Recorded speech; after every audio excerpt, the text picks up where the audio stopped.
Hello friends, I am Dr. Vishal and I am welcome you to our journey of polity. This is the fourth video of our journey of polity. मैं आप लोगों को बताना चाहूँगा कि इस video में हम पढ़ने वाले हैं the salient feature of constitution of India. देखिए लास्ट 3 वीडियोज़ में हम लोगों ने अच्छे से पढ़ा कि what is a historical background of formation of our constitution, किस तरह से हमारी कॉन्स्टिट्यूएंट असेंबली ने एक बहुत ही ब्यूटीफुल, एक बहुत ही बढ़िया कॉन्स्टिट्यूशन बनाया जो कि आज भी in the 2022 we are standing in 2022 and still our constitution is successfully help us in a governing of our use variety of country. और कंट्री को, हमारे देश को ये बहुत ही ज़्यादा हेल्प कर रहा है, इसको अच्छे से गवर्न करने में हमारी बहुत ज़्यादा हेल्प कर रहा है। It is a very good constitution. दूसरा, इस चैप्टर का जो हेडिंग है ना, that is a salient feature of constitution of India, इसको है ना मुझे दिल से कहने की इच्छा होती है कि इस चैप्टर का नाम होना चाहिए था beauty of our constitution, beauty of constitution of India. लेकिन ठीक है दोस्तों, इट्स माय थिंग। लेकिन देखते हैं आगे कि इस चैप्टर में हम देखते हैं कि क्या क्या सेलिएंट फीचर है हमारे कॉन्स्टिट्यूशन के। ठीक है, हमारा जो कॉन्स्टिट्यूशन है ना, वो हम लोगों ने बहुत सारे कंट्रीज़ के कॉन्स्टिट्यूशन को पढ़ाई करके, उसको देखने के बाद हमारे डॉक्टर B.R. आम्बेडकर सर ने इंडिया के लिए एक अच्छा सा कॉन्स्टिट्यूशन बनाया। और उस हमारा जो कॉन्स्टिट्यूशन है ना, it is unique in its feature, it is unique in its feature. हमारा कॉन्स्टिट्यूशन दूसरे कॉन्स्टिट्यूशन से बहुत ज़्यादा डिफरेंस है, it is a unique in its feature. ठीक है, तो आइए एक के बाद एक डिस्कस करते the salient feature of constitution. देखिए, our constitution is a lengthiest written constitution. ठीक है, our constitution is lengthiest written constitution. देखिए, होता है कि कॉन्स्टिट्यूशन है ना, 2 प्रकार के होते हैं, एक होता है रिटन कॉन्स्टिट्यूशन, एक होता है अनरिटन कॉन्स्टिट्यूशन। देखिए, ऐसा कुछ नहीं होता है कि अनरिटन कॉन्स्टिट्यूशन में कुछ लिखा नहीं होता है। देखिए, सबसे पहले है ना जो America, the USA was the first country who had produced the written constitution. America was the first country who has produced the written constitution. And unwritten constitution का एग्जाम्पल है द कॉन्स्टिट्यूशन ऑफ ब्रिटेन। देखिए, इसमें ऐसा कुछ नहीं होता है कि कुछ लिखा हुआ नहीं है या फिर सिर्फ किसी के दिमाग में कोई बात है या फिर कुछ डिजिटली है। होता क्या है, उन लोगों के through out the period of governance और द पीरियड ऑफ गवर्नेंस कुछ लॉज बनते हैं, कुछ कानून बनते हैं, कुछ सुप्रीम कोर्ट या वहाँ की दूसरी कोर्ट्स के जजमेंट आते हैं, कुछ वर्डिक्स आते हैं, वहाँ के कुछ फेथ एंड बिलीव्स होते हैं। उन सब चीज़ों को मिलाकर एक लाइब्रेरी जैसा बनाया जाता है, मतलब इन सब का एक कलेक्शन होता है। उस कलेक्शन के आधार पर, उस कलेक्शन के जो चीज़ें हैं उनको रेफरेंस लेकर वहाँ के कुछ कॉन्स्टिट्यूशनल प्रिंसिपल्स बनाए जाते हैं। तो इस तरह से अनरिटन कॉन्स्टिट्यूशन में कोई सिंगल कंपाइलेटेड बुक नहीं होती है, जिस तरह से आज हमारे संविधान में है कि we have one single compilated book of constitution. इस तरह से ब्रिटेन जैसे कंट्री में जहाँ पे अनरिटन कॉन्स्टिट्यूशन है, वहाँ पे कोई सिंगल कंपाइलेटेड बुक नहीं होती है। They are on basis of their past experience, they are on basis of their running experience, they are basis on their faith and beliefs। ठीक है, तो इस तरह से there are 2 type of constitution, written and unwritten। अब हमारा constitution lengthiest constitution क्यों है, क्यों हमारे देश का कॉन्स्टिट्यूशन बहुत बड़ा है, तो उसके पीछे कुछ कारण जवाबदार है, कुछ देयर आर सम रीजंस। ठीक है, सबसे पहला इंपॉर्टेंस फैक्टर है that was a geographical factor. देखिए, हमारे जो फोरफादर्स थे जिनको कॉन्स्टिट्यूशन बनाना था, उनको कश्मीर से लेके कन्याकुमारी, गुजरात से लेके अरुणाचल प्रदेश, इस पूरे बड़े से जियोग्राफिकल एरिया में जहाँ पे बहुत ज़्यादा वेरिएशन है in the mean of religion, caste, language, culture, lifestyle, occupation, ठीक है, थॉट्स, बिलीव्स, एजुकेशन, इन सब चीज़ों को उनको कंपाइल करना था और उनको उत्तर से लेके दक्षिण, पूर्व से लेके पश्चिम, पूरे भारत के लिए एक सिंगल कॉन्स्टिट्यूशन बनाना था जो सबको एक समान चीज़ें प्रोवाइड करे, सबको संतोष प्रोवाइड करे। तो यही तो कारण है, एक जियोग्राफिकल फैक्टर है जिसके कारण हमारा कॉन्स्टिट्यूशन बहुत ही लेंथीएस्ट कॉन्स्टिट्यूशन है। दूसरा, there is a historical factor. देखिए, मैंने आप लोगों को लास्ट चैप्टर में पढ़ाया था कि गवर्नमेंट ऑफ इंडिया एक्ट 1935, ठीक है, गवर्नमेंट ऑफ इंडिया एक्ट 1935 जो जब तक था तब तक it was a interim constitution. ठीक है, हमारा इंटरिम कॉन्स्टिट्यूशन था गवर्नमेंट ऑफ इंडिया एक्ट 1935। और हमारा जो कॉन्स्टिट्यूशन है उसका जो स्ट्रक्चरल पार्ट है, तो 50 to 60% of structural part it is derived directly from the government of India act 1935। अब सोचो, गवर्नमेंट ऑफ इंडिया एक्ट 1935 खुद ही इतना बड़ा था, ठीक है, जिसमें मोर देन 300 आर्टिकल्स थे, 8 शेड्यूल्स थे, ठीक है। अगर जब खुद ही इतना बड़ा था तो ऑब्वियस है कि उसकी जो डेरिवेटिव है हमारा कॉन्स्टिट्यूशन, वो भी तो लेंथीएस्ट होने वाला है, ठीक है। तो this is the cause that why our constitution is lengthy. Third thing and most important thing is the single constitution. हमारे पास सेंटर एंड स्टेट दोनों के लिए एक सिंगल कॉन्स्टिट्यूशन है, ठीक है। यूएसए की तरह हमारे पास सेंटर एंड स्टेट के लिए सिंगल कॉन्स्टिट्यूशन है। तो each and every law process, जो भी फंडामेंटल्स एंड प्रोसीजर्स है, वो सारी की सारी स्टेट एंड सेंटर के लिए एक सिंगल कॉन्स्टिट्यूशन में दी गई है, एक्सेप्ट उस टाइम पे जो जम्मू एंड कश्मीर था उसके लिए उसका खुद का अलग कॉन्स्टिट्यूशन बनाया गया था, लेकिन still we include all the other states of our India. तो इसके कारण भी हमारा कॉन्स्टिट्यूशन बड़ा कॉन्स्टिट्यूशन है, लेंथीएस्ट कॉन्स्टिट्यूशन है।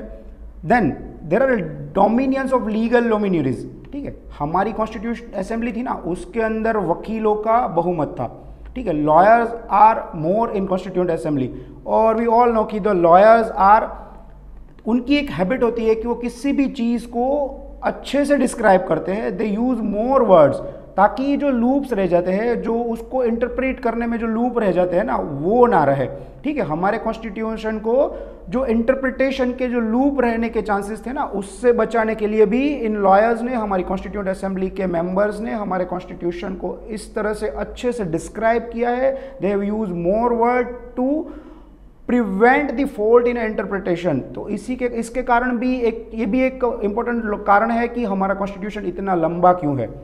दूसरा, हम लोग ने ये भी देखा हुआ है कि बहुत सारे कंट्री में क्या होता है कि जो पॉलिटिकल प्रोसेस होती है, कुछ एडमिनिस्ट्रेटिव प्रोविजंस होते हैं, ठीक है, ये सब चीज़ें, जो कुछ प्रिंसिपल्स ऑफ गवर्नेंस होते हैं, ये सब चीज़ें है ना, ऑर्डिनरी लॉ प्रोसेस में डाली गई है, ठीक है, कि भाई पॉलिटिकल एथिक्स क्या होना चाहिए, किस तरह से आप लॉ बनाओगे, कुछ ऐसी चीज़ें है ना, उन लोगों ने ऑर्डिनरी लॉ में रखी गई है, जो कि हमारे कॉन्स्टिट्यूशन में डाली गई है।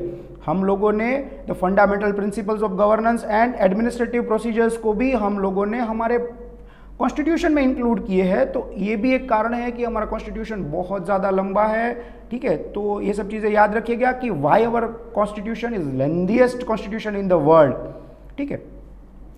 Second thing, it is drawn from the various sources.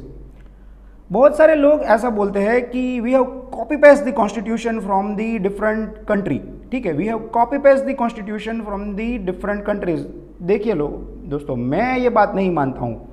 हमारे B.R. आम्बेडकर सर ने बोला था कि we have ransacking the all the known constitutions of the world, we have ransacking the all the constitution of the world. हम लोगों ने दुनिया के उस टाइम पे दुनिया में जो भी अच्छे अच्छे कॉन्स्टिट्यूशंस थे, बहुत बहुत अच्छे अच्छे देशों के जो कॉन्स्टिट्यूशन थे, उनको छानने के बाद उसमें से अच्छी अच्छी चीज़ों को निकाल के हमारा कॉन्स्टिट्यूशन बनाया है। अब देखिए, एक चीज़ होती है यार, कुछ अच्छा है तो वो अच्छा है, भाई कोई आदमी अच्छे कपड़े पहनता है और हम लोग उससे सीख के अच्छे कपड़े पहनेंगे, तो ऐसा थोड़ी है कि हमने उसको कॉपी पेस्ट किया है। हमने उसको कॉपी पेस्ट नहीं किया है, हमने उसकी अच्छाई को अडॉप्ट किया है, ठीक है। तो we have not copy paste the constitution from the other constitutions, we have adopted good things, we have adopted the good things from the different constitutions, ठीक है। हमने दूसरे देशों के कॉन्स्टिट्यूशन से अच्छी अच्छी चीज़ों को अडॉप्ट किया है, उसको हमारे कंट्री की सिचुएशन के हिसाब से हमने उसको हमारे कॉन्स्टिट्यूशन में इंक्लूड किया है। ऐसा नहीं है कि हमने दूसरे कंट्री से सारी की सारी चीज़ें उठा ली और हमारे कॉन्स्टिट्यूशन में डाल दी, ठीक है। हम लोगों ने दूसरे कॉन्स्टिट्यूशन से अच्छी अच्छी चीज़ों को अडॉप्ट किया, उसको हमारे कंट्री की जो रिक्वायरमेंट थी, हमारी जो जियोग्राफिकल, कल्चरल, रिलीजियस जो बिलीव थी, हमारा जो टेरिटोरियल एरिया था, उसके हिसाब से हमने उस पार्ट्स को हमारे हिसाब से मॉडिफाई किया, उसको फिर हमारे कॉन्स्टिट्यूशन में इंक्लूड किया। तो आई एम नॉट थिंक कि हम लोग अगर इसको ऐसा बोलेंगे कि our constitution is copy paste from other constitutions, तो I am not in a way of thinking in that, ठीक है। तो दूसरी चीज़ ये है कि हमारे कॉन्स्टिट्यूशन का जो स्ट्रक्चरल पार्ट है, जैसे हमने अभी भी डिस्कस किया कि 50 to 60% of structural part is derived from government of India act 1935। Now हम लोगों ने फिलोसॉफिकल पार्ट, जैसे कि फंडामेंटल राइट्स है, डीपीएसपी है, वो हमने अमेरिका एंड आयरिश कंट्री से, ठीक है, आयरलैंड से हम लोगों ने डिराइव किया है। फंडामेंटल राइट्स को हमने अमेरिकन कॉन्स्टिट्यूशन से डिराइव किया है। And directive principle of state policy, जो कि डीपीएसपी हमारे कॉन्स्टिट्यूशन के बहुत ही इंपॉर्टेंट पार्ट है, they are the guiding principles to the state, ठीक है, उसको हमने आयरलैंड के कॉन्स्टिट्यूशन से डिराइव किया है, वहाँ से हम लोगों ने इसको एक्वायर्ड किया है। Then the most important political part, ठीक है, the political part which include the parliamentary system, relationship between the executive and legislatives, ये चीज़ें जो है ना हम लोगों ने ब्रिटिश कॉन्स्टिट्यूशन से एक्वायर्ड की है, ब्रिटिश गवर्नमेंट की जो सिस्टम है उससे हमने एक्वायर्ड की है। इसके अलावा हम लोगों ने दूसरे अदर कंट्रीज जैसे कि कनाडा, ऑस्ट्रेलिया, जर्मनी, यूएसएसआर जो कि अभी सिर्फ रशिया रहा है, वहाँ से France, south Africa, Japan and so on, दूसरे बहुत सारे कंट्रीज से हम लोगों ने बहुत सारी अच्छी चीज़ों को अडॉप्ट किया है, उसको हमारी रिक्वायरमेंट के अनुसार मॉडिफाई करके हमारे कॉन्स्टिट्यूशन में हम लोगों ने उसको डाला है। तो इस तरह से हमने बहुत सारी चीज़ें विश्व के अच्छे कॉन्स्टिट्यूशन से एक्वायर्ड करके हमारे कॉन्स्टिट्यूशन में डाली है। होता क्या है, देखो, दूसरे कॉन्स्टिट्यूशन में जो गलतियां की है उसको एक्वायर्ड करने की जरूरत नहीं है, ठीक है। हम लोगों को क्या करना है, हमें वो चीज, हमें सीखना ये है, हम 99 गलतियों को छोड़ देंगे, लेकिन हमें उसमें से जो एक सक्सेस मिली है ना, उस सक्सेस के ऊपर आगे बढ़ना है। तो हमारे जो फोरफादर्स थे ना, जो कॉन्स्टिट्यूशन मेकर, उन लोगों ने यही प्रिंसिपल अपनाया कि दूसरे कॉन्स्टिट्यूशंस में जो गलतियां रह गई ना, उसको हम साइड पे करते हैं। हम क्या करते हैं, उन कॉन्स्टिट्यूशंस के अंदर जो अच्छी चीज़ें हैं उसको हम एक्वायर्ड करते हैं, उसको मॉडिफाई करते हैं, हमारे कॉन्स्टिट्यूशन में उसको डालते हैं, ठीक है। Next, it is blend of rigidity and flexibility. देखिए, ये अपने आप में बहुत ही कॉम्प्लिकेटेड सब्जेक्ट है। देखिए, कॉन्स्टिट्यूशन है ना, उसमें अमेंडमेंट करने की प्रोसीजर के आधार पर दो भागों में डिवाइड किए जाते हैं। एक होता है रिजिड कॉन्स्टिट्यूशन, एक प्रकार होता है फ्लेक्सिबल कॉन्स्टिट्यूशन।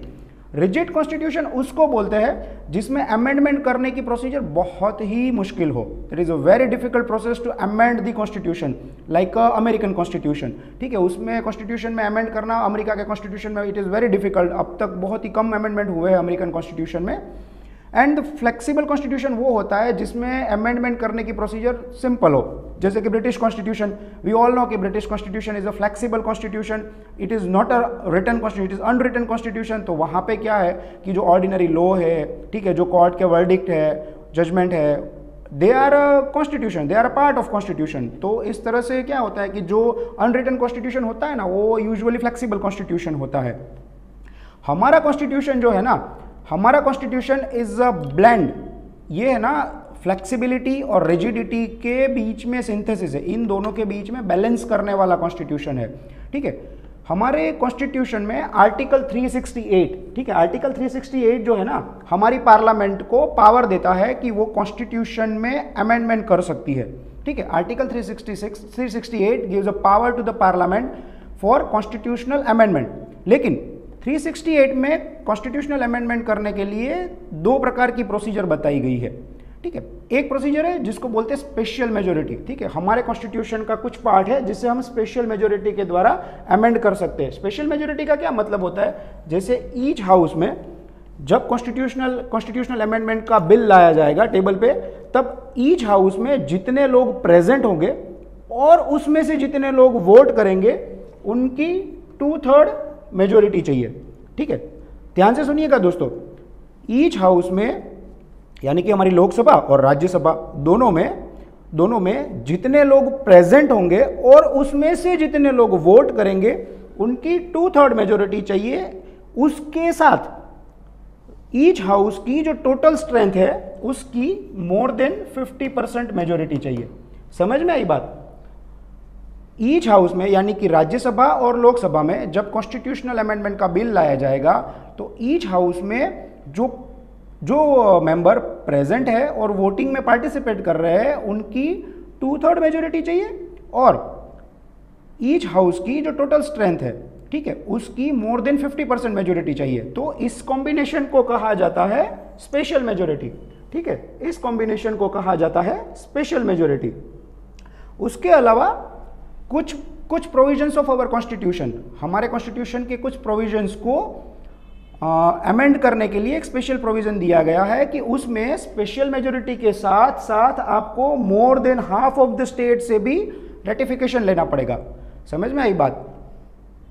ठीक है, बात समझ में आई कि कुछ प्रोविजंस को आप स्पेशल मेजोरिटी से अमेंड कर सकते हो, कुछ प्रोविजंस ऐसे हैं जिसको अमेंड करने के लिए आपको स्पेशल मेजोरिटी के साथ साथ हाफ ऑफ द स्टेट, मतलब आधे से ज़्यादा राज्यों की जो लेजिस्लेटिव स्ट्रक्चर होती है ना, उनसे भी आपको रेटिफिकेशन लेना पड़ेगा। ठीक है, तो this is the structure, this is the provisions how our constitution is synthesis between rigidity and flexibility. ठीक है, कॉन्स्टिट्यूशन को अमेंडमेंट किया जा सकता है लेकिन इतनी आसानी से भी नहीं किया जा सकता है। तो इसका ये मतलब हुआ कि हमारा कॉन्स्टिट्यूशन रिजिडिटी और फ्लेक्सिबिलिटी के बीच में बैलेंस एस्टैब्लिश करता है। अब हमारे कॉन्स्टिट्यूशन के कुछ प्रोविजंस है जिसको हम सिंपल मेजोरिटी के द्वारा भी अमेंड कर सकते हैं। कुछ प्रोविजंस ऐसे हैं जिसको बाय द सिंपल मेजोरिटी भी हम लोग अमेंड कर सकते हैं, लेकिन उनको आर्टिकल 368 के अंतर्गत कॉन्स्टिट्यूशनल अमेंडमेंट नहीं माना जाएगा। ठीक है दोस्तों, इस चीज़ को याद रखिएगा।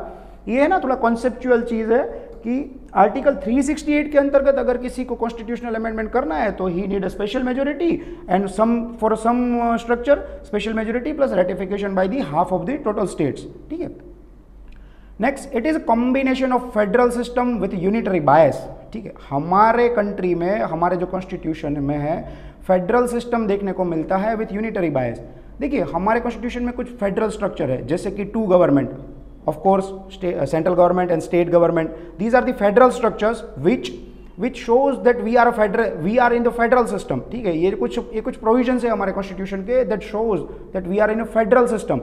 जैसे कि two government यानी कि central government and state government, division of power that is a state list, central list and concurrent list. Still again we know कि concurrent list के ऊपर जो power law बनाने की power है वो center के पास बहुत ज़्यादा है।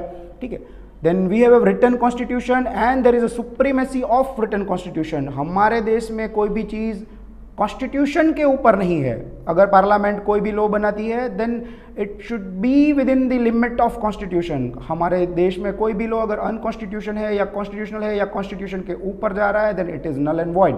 ठीक है, रिजिडिटी ऑफ कॉन्स्टिट्यूशन मीन्स इतना आसान नहीं है कि आप किस कॉन्स्टिट्यूशन के किसी भी प्रोविजन को चेंज कर सको, उसको अमेंड कर सको। जैसे कि हम लोगों को चाहिए कि स्पेशल मेजोरिटी लानी पड़ेगी, आपको कॉन्स्टिट्यूशन को अमेंड करना है, तो then for some part we need ratification by more than 50% of states.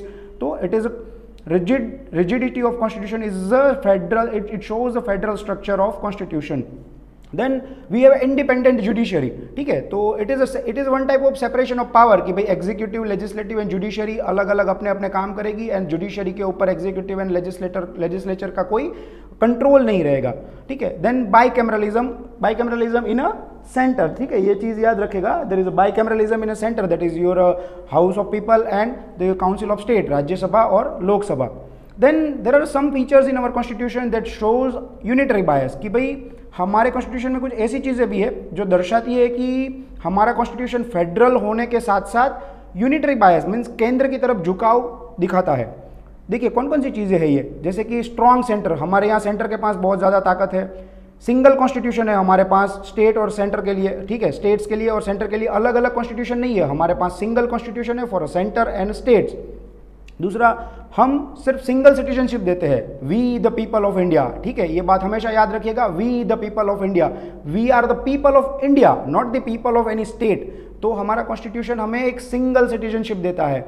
दूसरी चीज़ है फ्लेक्सिबिलिटी ऑफ कॉन्स्टिट्यूशनल अमेंडमेंट। ठीक है, अब देखिए रिजिडिटी है ना, वो फेडरलिज्म दिखाती है कि भाई इतना आसान नहीं है कि आप कॉन्स्टिट्यूशन को अमेंड करो, लेकिन फ्लेक्सिबिलिटी भी है कि भाई कॉन्स्टिट्यूशन इट सेल्फ सेज कि पार्लियामेंट मुझे अमेंड कर सकती है। ठीक है, हमारा कॉन्स्टिट्यूशन खुद बोलता है कि भाई पार्लियामेंट मुझे अमेंड कर सकती है, ना कि स्टेट लेजिस्लेचर। ठीक है, ये बात याद रखिएगा कि कॉन्स्टिट्यूशनल अमेंडमेंट की जो प्रोसीजर है it can be done only by the parliament, भले ही वो थोड़ी मुश्किल हो लेकिन it can be done by the parliament only. तो ये चीज़ हमें बताती है कि we have some unitary bias. दूसरा, देयर इज इंटीग्रेटेड जुडिशरी। देखिए हमारे यहाँ पर है ना थ्री लेयर्स ऑफ जुडिशरी है, सुप्रीम कोर्ट, उसके नीचे हाई कोर्ट्स और उसके नीचे सबऑर्डिनेट्स कोर्ट्स। ठीक है, लेकिन जो लॉ ऊपर सुप्रीम कोर्ट बनाती है वही लॉ टिल द ग्राउंड वही लॉ, इंटीग्रेटेड जुडिशरी है, टिल द ग्राउंड वही लॉज एप्लीकेबल होते हैं in the subordinate courts. Now the appointment of governor, ये अपने आप में एक बहुत बड़ी प्रॉब्लम है। देखिए governor is a part of state legislature, he is a part of state legislature but he is appointed by the centre. ठीक है, गवर्नर स्टेट लेजिस्लेचर का पार्ट है लेकिन वो अपॉइंट किए जाते हैं सेंटर के द्वारा। तो यही तो प्रॉब्लम हो गई कि सेंटर अपना रिप्रेजेंटेटिव स्टेट में भेज रहा है, तो it is one type of unitary bias. Then all India service, you people are the unitary bias, structure of unitary bias, क्योंकि ऑल इंडिया सर्विसेज के जो ऑफिसर्स होते हैं it is appointed by the central government. Then the emergency provisions, क्योंकि emergency provisions एक ऐसी चीज़ है जिसमें स्टेट की खुद की लेजिस्लेटिव पावर्स चली जाती है and all the power is transfer to the centre. ठीक है, देखिए इमरजेंसी प्रोविजन है ना, एक ऐसी कंडीशन है जिसमें without any constitutional amendment state legislature की सारी पावर सेंट्रल लेजिस्लेचर को ट्रांसफर हो जाती है and we become a unitary state. ठीक है, हम फेडरल स्ट्रक्चर में से यूनिटरी स्ट्रक्चर में ट्रांसफर हो जाते हैं। इसीलिए हमारे कॉन्स्टिट्यूशन को क्वासी फेडरेशन भी कहा जाता है। ठीक है, तो quasi federation, we are in the quasi federal structure. ठीक है, हमारे फेडरेशन के स्ट्रक्चर को क्वासी फेडरेशन भी कहा जाता है बिकॉज हमारे यहाँ पे इस तरह से सिचुएशन है कि इन इमरजेंसी कंडीशन हम लोग जो हमारी स्टेट लेजिस्लेचर है उसके सारे के सारे पावर सेंट्रल लेजिस्लेचर को यानी कि राष्ट्रपति को एंड पार्लियामेंट को ट्रांसफर हो जाते हैं। ठीक है, नाउ देखिए हम लोग कब से बोल रहे हैं कि फेडरल स्ट्रक्चर, फेडरलिज्म, ये सब बोल रहे हैं, लेकिन हमारे कॉन्स्टिट्यूशन में कहीं पर भी फेडरल वर्ड लिखा नहीं हुआ है। ठीक है, हमारे कॉन्स्टिट्यूशन में दोस्तों कहीं पर भी फेडरल वर्ड लिखा नहीं हुआ है, लेकिन हमारा आर्टिकल 1, ठीक है, कॉन्स्टिट्यूशन का आर्टिकल 1 बोलता है कि we are union of state. ठीक है, India is a union of states. इसका ये मतलब होता है कि इसमें दो चीज़ें देखने को मिलती है। ठीक है, India as a union of state, इसमें दो चीज़ें देखने को मिलती है। पहली चीज़ ये है कि India is not a result of agreement between the state. ठीक है, राज्यों के बीच कोई एग्रीमेंट नहीं हुआ है इंडिया को बनाने के लिए। ठीक है, we are united by the spirit. हम लोग मोरली एक दूसरे के साथ लगे हुए हैं, हम लोग बाय स्पिरिट एक दूसरे के साथ जुड़े हुए हैं, वी आर यूनियन। ठीक है, तो it is not result of any agreement. दूसरी चीज़ ये है कि किसी राज्य को, किसी भी स्टेट को यूनियन से यानी कि इंडिया से अलग होने का अधिकार नहीं है। ठीक है, no state can secede from the India. तो it is a two basic fundamentals between the union of states. ठीक है, अब देखिए हमारे यहाँ पे क्या है पता है, हाँ, we are federal in the form. हम लोग बोलते तो है कि हमारे यहाँ पे संघीय व्यवस्था है, we are federal in form our constitution is. ठीक है, but still we can show the some unitary bias. हमारे यहाँ पे बहुत सारे प्रोविजंस ऐसे हैं कॉन्स्टिट्यूशन में जो कि केंद्र की तरफ झुकाव बढ़ाते हैं। तो हमारे कॉन्स्टिट्यूशन के बारे में कुछ लोग ऐसा भी बोलते हैं कि constitution is a federal in a form but it is a unitary in a spirit. हमारे यहाँ पे संघीय व्यवस्था देखने को तो मिलती है लेकिन हमारा झुकाव जो है वो केंद्रीय व्यवस्था की ओर ज़्यादा है। Then parliamentary form of government. देखिए डेमोक्रेसी में है ना दो प्रकार की सिस्टम होती है, एक होती है पार्लियामेंट्री सिस्टम, एक होती है प्रेसिडेंशियल सिस्टम। ठीक है, देखिए पार्लियामेंट्री सिस्टम क्या होती है, पार्लियामेंट्री सिस्टम में there is a principle of cooperation and coordination between the executive and legislative. Principle of cooperation and coordination between the executive and legislative. Presidency system में क्या होता है, there is a separation of power between executive and legislative. अब Britain जैसे country में there is a parliamentary system and American constitution जो है it shows a presidential system. वहाँ पे सेंटर ऑफ पावर जो है it is in the president, जबकि पार्लियामेंट्री सिस्टम में क्या होता है कि जो सेंटर ऑफ पावर जो है इट इज पार्लियामेंट। हम लोगों ने क्या किया है, हम लोगों ने ब्रिटेन की जो पार्लियामेंट्री सिस्टम है उसको अडॉप्ट किया है। हम लोगों ने ब्रिटेन की पार्लियामेंट्री सिस्टम को अडॉप्ट किया है कि भाई हमारे यहाँ पे जो सेंटर ऑफ पावर होगा ना it will be a parliament. ठीक है, अब इसको है ना पॉपुलरली एक वेस्टमिंस्टर टाइप की गवर्नमेंट भी बोला जाता है क्योंकि ब्रिटेन की जो पार्लियामेंट है ना इट इज इन वेस्टमिंस्टर। ठीक है, तो इसको वेस्टमिंस्टर टाइप की पार्लियामेंट सिस्टम भी बोला जाता है। दूसरा जो पार्लियामेंट्री सिस्टम होती है ना गवर्नमेंट की, वहाँ पे क्या होता है कि लोगों के representative, the representatives of the people जाते हैं पार्लियामेंट में, वहाँ पे वो पावर्स को इस्तेमाल करते हैं, use the power to form the law and they are running a governance. समझ में आई बात। पार्लियामेंट्री सिस्टम में क्या होता है कि लोगों के द्वारा चुने गए प्रतिनिधि पार्लियामेंट में जाते हैं, वो लोग वहाँ पर लॉ बनाते हैं और गवर्नेंस को चलाते हैं। अल्टीमेटली जो प्रतिनिधि है they are responsible to the people and the parliament, इसलिए इसको रिस्पॉन्सिबल टाइप की गवर्नमेंट भी कहा जाता है। थर्ड थिंग क्या होती है कि पार्लियामेंट्री सिस्टम में जो है ना, कैबिनेट, ज्यादातर डिसीजंस कैबिनेट के द्वारा लिया जाता है, ठीक है। काउंसिल ऑफ मिनिस्टर में एक सेंटर होता है जो सेंटर ऑफ पावर बोला जाता है, उसको कैबिनेट भी बोला जाता है, ठीक है। तो इसको कैबिनेट टाइप की गवर्नमेंट भी कहा जा सकता है। अब जो पार्लियामेंट्री फॉर्म ऑफ सिस्टम होती है ना, पार्लियामेंट्री टाइप की जो डेमोक्रेसी होती है ना, उसके अंदर जो जो जो डिसीजन पावर होता है ना, सबसे ज़्यादा होता है प्राइम मिनिस्टर के पास, ठीक है। तो प्राइम मिनिस्टर होते हैं ना, उनका रोल बहुत ज़्यादा बढ़ जाता है, चाहे वो ब्रिटेन हो चाहे वो इंडिया हो, हर दोनों प्रकार की डेमोक्रेसी में प्राइम मिनिस्टर का रोल बहुत ज़्यादा बढ़ जाता है। सारे के सारे डिसीजन प्राइम मिनिस्टर और उनकी जो काउंसिल ऑफ मिनिस्टर होती है ना, उसके द्वारा डिसीजन लिए जाते हैं एंड गवर्नेंस चलाई जाती है। तो इस तरह की सरकार को हम लोग प्राइम मिनिस्टरियल गवर्नमेंट भी कहते हैं। Now there are some features of parliamentary system of government. देखिए हमारे यहाँ पे है ना, इसमें इसके कुछ इंपॉर्टेंट फीचर्स है, जैसे कि नॉमिनल एंड रियल एग्जीक्यूटिव, ठीक है। हमारे पास भी दोनों है, नॉमिनल एग्जीक्यूटिव जैसे कि हमारे प्रेसिडेंट साहब है, रियल एग्जीक्यूटिव जैसे कि हमारे प्राइम मिनिस्टर साहब है, ठीक है। रूल ऑफ मेजोरिटी पार्टी, जिसको मोर देन 273 सीट्स मिलती है लोकसभा में, तो उस पार्टी की सरकार बन जाती है। Then collective responsibility of executive and legislative, ये बहुत अपने आप में बहुत बड़ी चीज़ है। देखिए होता क्या है, एग्जीक्यूटिव कुछ रिकमेंडेशन रखती है टू द लेजिस्लेटिव, लेजिस्लेटिव उस रिकमेंडेशन के ऊपर लॉ बनाती है, उस लॉ को बनाने के बाद उसको इंप्लीमेंट करवाने की रिस्पॉन्सिबिलिटी होती है एग्जीक्यूटिव की। लेकिन ये लोग एक दूसरे के प्रति रिस्पॉन्सिबल होते हैं, एग्जीक्यूटिव की कलेक्टिव रिस्पॉन्सिबिलिटी होती है टू द लेजिस्लेटिव। समझ में आई बात? तो इस बात को हमेशा याद रखिएगा, it is a most important feature of parliamentary form of government, that is collective responsibility of executive and legislature. दूसरा क्या होता है, काउंसिल ऑफ मिनिस्टर जो होती है ना, वो लेजिस्लेचर की भी पार्ट होती है। इसका मतलब उन लोगों को ड्यूअल मेंबरशिप मिलती है, ठीक है, कि जो मिनिस्टर्स है ना, मिनिस्टर्स जो काउंसिल ऑफ मिनिस्टर के मेंबर है ना, वो लोग एग्जीक्यूटिव भी है and they are legislature also, ठीक है, उन लोगों को ड्यूअल मेंबरशिप मिलती है।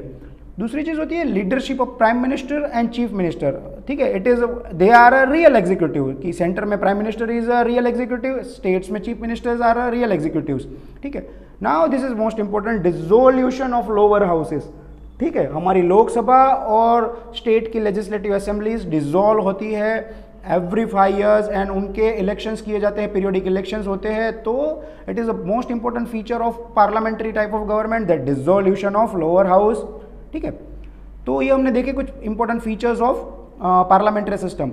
अब देखिए हम लोगों ने ना पार्लियामेंट्री सिस्टम को एक्वायर्ड तो कर लिया फ्रॉम दी ब्रिटेन, लेकिन हमारी जो पार्लियामेंट्री सिस्टम है ना, वो ब्रिटेन के पार्लियामेंट्री सिस्टम से थोड़ी अलग है, ठीक है, थोड़ी अलग है। देखिए ब्रिटेन में क्या है, ब्रिटेन में parliament is a sovereign body, जबकि इंडिया में parliament is not a sovereign body. कैसे? वो ऐसा है कि पार्लियामेंट के द्वारा बनाया गया कोई भी कानून जुडिशियल रिव्यू में जा सकता है, और कोर्ट अगर देखे कि इट इज अनकॉन्स्टिट्यूशनल, अगर उसको कोर्ट को, अगर सुप्रीम कोर्ट को लगता है कि इट इज अनकॉन्स्टिट्यूशनल, देन उसको नल एंड वॉइड डिक्लेयर कर सकती है, वो कानून अपने आप खत्म हो जाएगा, ठीक है। जबकि ब्रिटेन में ऐसा नहीं है, वहाँ की पार्लियामेंट के द्वारा बनाया गया कानून जुडिशियल रिव्यू की कैपेसिटी से बाहर है, ठीक है। दूसरी चीज ये है कि head of the state is elected, जबकि ब्रिटेन में क्या है, head of the state are monarch, ठीक है, वहां पे मोनार्क सिस्टम है। वहां पे क्या होता है, किंग और queen will be the head of state and उनकी हेरिडिटरी, उनकी जो वंशानुगत पीढ़ी चली आएगी वहीं की वहीं मोनार्क सिस्टम के द्वारा they will be the head of state. हमारे यहाँ पे ऐसा नहीं है, हमारे यहाँ पे we elect our head of state for the specific period of time, जैसे कि हम हमारे प्रेसिडेंट साहब को इलेक्ट करते हैं फॉर द 5 years, ठीक है। हाँ, हमारे यहाँ पे एक चीज़ है कि हम इनडायरेक्टली इनको इलेक्ट करते हैं, लेकिन still our head of state is elected for the periodic time period, ठीक है। तो these are the some important features of parliamentary system and it is a most important beauty of our constitution. Next, there is a parliamentary sovereignty and judicial supremacy. देखिए ये है ना, ये हमारे system में अपने आप में एक बहुत बड़ा दुख है कि भाई पार्लियामेंट और जुडिशियरी, इन दोनों के बीच में है ना हमेशा लड़ाई होती रहती है। देखिए पार्लियामेंट्री सोवरेनिटी का जो फंडा है ना, वो हम लोगों ने लिया है ब्रिटेन की पार्लियामेंट्री सोवरेनिटी से, और जो जुडिशियल सुप्रीमेसी का फंडा है ना, वो हम लोगों ने एक्वायर्ड किया है अमेरिका की फेडरल कोर्ट के थ्रू। अमेरिका की जो सुप्रीम कोर्ट है ना, वहाँ से हम लोगों ने इसको एक्वायर्ड किया है। ये कहना क्या चाहता है, what is the meaning of parliamentary sovereignty and judicial supremacy? देखिए हम लोगों ने यानी कि हमारे कॉन्स्टिट्यूशन में एक पावर दी गई है कि सुप्रीम कोर्ट, ठीक है, सुप्रीम कोर्ट अगर ऐसा फाउंड आउट करता है कि पार्लियामेंट के द्वारा बनाया गया कोई लॉ अनकॉन्स्टिट्यूशनल है, ठीक नहीं है, तो वो अपनी जुडिशियल रिव्यू की पावर के थ्रू उस लॉ को अनकॉन्स्टिट्यूशनल डिक्लेयर करेगा and ultimately that law will be null and void, ठीक है, it will not be effective, क्योंकि जुडिशियल रिव्यू के माध्यम से सुप्रीम कोर्ट पार्लियामेंट के किसी भी लॉ को अनकॉन्स्टिट्यूशनल डिक्लेयर कर सकती है। समझ में आई बात। वहीं पार्लियामेंट को भी एक बहुत अच्छी पावर दी गई है कि parliament can amend the major portion of constitution by its constituent power, ठीक है। हम लोगों ने देखा था ना कि आर्टिकल 368 हमारी पार्लियामेंट को कॉन्स्टिट्यूशनल अमेंडमेंट के पावर प्रोवाइड करता है। तो इस तरह से क्या है कि पार्लियामेंट के पास भी एक पावर है कि वो कॉन्स्टिट्यूशन का बहुत बड़ा पार्ट कॉन्स्टिट्यूशन अमेंडमेंट के द्वारा इसको अमेंड कर सकती है। तो पार्लियामेंट को भी काफ़ी पावर्स दी गई है। हमारे कॉन्स्टिट्यूशन ने क्या किया कि इन दोनों के बीच में प्रॉब्लम्स खड़ी ना हो, इसलिए इसने क्या किया, इसने एक बैलेंस बना के रखा। इसने दोनों में से किसी को ऐसा नहीं बोला कि you are the most superior, ठीक है। इस दोनों के बीच में, पार्लियामेंट और जुडिशरी के बीच में बैलेंस बना के रखा। इसने parliamentary sovereignty and judicial supremacy के बीच में एक बैलेंस बना के रखा हुआ है। Then integrated and independent judiciary, ठीक है। देखिए हमारे यहाँ पे ना जो जुडिशरी सिस्टम है ना, it is like a pyramid. देखिए आप लोग यहाँ पे देख सकते हो कि it is like a pyramidal structure, जिसमें जो बेस है ना इट इज वेरी वाइड। तो बेस इज वेरी वाइड और उस बेस में जो है ना सबऑर्डिनेट कॉर्ड्स है। ये बेस जो है ना ऊपर जाते जाते कॉन्स्ट्रिक्ट हो रहा है, it become a smaller and it become a constrictor and सबसे ऊपर एपेक्स पर है हमारा सुप्रीम कोर्ट, ठीक है। You can see the our judiciary system is like a pyramidal structure. सबसे ऊपर एपेक्स पर है हमारी सुप्रीम कोर्ट, उसके नीचे सेकेंड लेयर पर है the high courts of different states, और high court of different states के नीचे थर्ड लेयर पर यानी कि ग्राउंड लेयर पर है सबऑर्डिनेट्स कोर्ट्स लाइक कि session court, district court and other जो तालुका कोर्ट, लोक अदालत वगैरह जो होती है ना, फैमिली कोर्ट, ये सब these are come in a broad head of subordinate courts, ठीक है। तो होता क्या है कि हमारे यहाँ पर जो लॉ ऊपर बनता है वही लॉ नीचे तक एप्लीकेबल होता है, ठीक है। It is called as a integrity of court judiciary system, ठीक है। हमारे यहाँ पर सुप्रीम कोर्ट सबसे ऊपर जो लॉ बनाती है ना, that law is applicable to the all court till the base, ठीक है। हमारी सारी की सारी सबऑर्डिनेट कोर्ट्स तक वही लॉ एप्लीकेबल होता है जो सुप्रीम कोर्ट बताती है, ठीक है। दूसरा, हमारे संविधान ने है ना जुडिशरी को एक इंडिपेंडेंट प्रोवाइड की है, एक स्वतंत्रता प्रोवाइड की है, क्योंकि न्याय की रक्षा करने के लिए जुडिशरी की इंडिपेंडेंस होना बहुत ज़रूरी है। देखिए सुप्रीम कोर्ट जो है ना it is highest federal court, ठीक है। Supreme court is a highest federal court in our system. It is court of appeal, ठीक है। It is a superior court of appeal. दूसरा, ये बहुत इंपॉर्टेंट चीज है, it is a guarantor of fundamental rights of citizen, ठीक है। Supreme court is a guarantor of a fundamental rights of citizens. हम लोग आगे पढ़ने वाले हैं कि फंडामेंटल राइट्स कौन कौन से हैं। हमारे कॉन्स्टिट्यूशन में हम लोगों को 6 टाइप्स के फंडामेंटल राइट्स दिए गए हैं। अब कोई भी सिटीजन अगर उसके फंडामेंटल राइट्स का वायोलेशन होता है तो he can directly go to the supreme court and the supreme court is a guarantor of fundamental rights. दूसरी एक इंपॉर्टेंट चीज है, it is a guardian of constitution, ठीक है। Supreme court is a guardian of constitution. देखिए दो word बहुत ही confusing है, एक होता है कस्टोडियन और एक होता है गार्डियन, ठीक है। एक होता है कस्टोडियन ऑफ कॉन्स्टिट्यूशन, एक होता है गार्डियन ऑफ कॉन्स्टिट्यूशन। देखिए कस्टोडियन ऑफ कॉन्स्टिट्यूशन है ना, हमारे प्रेसिडेंट साहब को बोला जाता है, ठीक है, क्योंकि उनके पास he is the custodian of constitution. President साहब is a custodian of constitution. उनके पास कॉन्स्टिट्यूशन रहेगा, उनकी जिम्मेदारी है कॉन्स्टिट्यूशन को संभालने की। लेकिन सुप्रीम कोर्ट जो है ना, supreme court is a guardian of constitution, कि सुप्रीम कोर्ट का काम है कि कॉन्स्टिट्यूशन में जो चीजें लिखी हुई है उसका वायोलेशन ना हो, ठीक है। सुप्रीम कोर्ट का काम है कि कॉन्स्टिट्यूशन में जो चीजें लिखी हुई है उसका वायोलेशन ना हो बाय द एग्जीक्यूटिव और लेजिस्लेटिव स्ट्रक्चर, ठीक है। तो supreme court is a guardian of constitution. इन दोनों चीज़ों में आप अच्छे से समझ लेना, क्योंकि ये दोनों कंफ्यूजिंग वर्ड है, इसमें बहुत सारे बच्चे परेशान हो जाते हैं, ठीक है। Now constitution has ensure it's independence. हमारे कॉन्स्टिट्यूशन ने जुडिशरी की इंडिपेंडेंस को इंश्योर किया है। कैसे? देखिए, हमारे यहाँ पे जो है ना, जो जुडिशियल स्ट्रक्चर है ना, उसके लिए जो भी खर्चा होता है ना, ये हमारी कंसोलिडेटेड फंड ऑफ इंडिया से लिया जाता है। ठीक है। दूसरी चीज़ ये है कि जो जजेस की अपॉइंटमेंट होती है ना, उसकी एक अलग से सिस्टम है। हर एक जजेस को जो है ना एक फिक्स ड्यूरेशन दिया गया है, टाइम पीरियड दिया गया है, उनके कार्यकाल की सुरक्षा दी गई है। दूसरी चीज़ ये है कि जो जुडिशरी होती है ना, उसके वर्तन पर या उनके द्वारा किए गए कार्यों पर पार्लियामेंट में डिस्कशन नहीं हो सकती है। ठीक है। ये कुछ चीज़ें हैं जो दिखाती है कि कॉन्स्टिट्यूशन ने इंश्योर की है इंडिपेंडेंस ऑफ जुडिशरी। फिर जुडिशरी के जो उसकी कोर्ट कंटेम्प्ट ऑफ कोर्ट होती है ना, उसके लिए कोर्ट कंटेम्प्ट करने वाले को पनिशमेंट भी दे सकती है। तो इस तरह से है ना, हमारे कॉन्स्टिट्यूशन ने जुडिशरी की इंडिपेंडेंट को इंश्योर किया है। ठीक है। तो these are the some important features of the salient features of our constitution.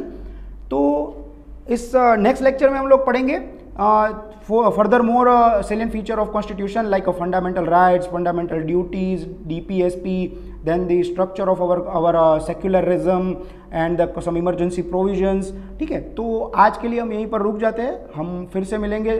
ठीक है। तब तक के लिए दोस्तों पढ़ते रहिए, मुस्कुराते रहिए। और दूसरी चीज़ आपको एक बहुत ही इंपॉर्टेंट चीज़ बतानी थी कि अगर आपको लेक्चर्स पसंद आते हैं तो चैनल को सब्सक्राइब कीजिए, लेक्चर को लाइक कीजिए, उसको फॉरवर्ड कीजिए और बेल आइकन को ज़रूर दबाइए, ताकि जैसे जैसे हम लोग इस पॉलिटी की सीरीज़ में नए नए वीडियोस डालते रहेंगे, आप लोगों को तुरंत नोटिफिकेशन मिल जाए और आप लोग अपने स्टडी को तुरंत ही आगे बढ़ा पाओ। एंड हमारा एम है कि हम देश के जो रूरल एरिया है, जहाँ पे रिमोट एरिया है, वहाँ पे एजुकेशन को हम पहुँचाना चाहते हैं। And please help me in my this initiative to provide the free and fair education to the bottom of our society.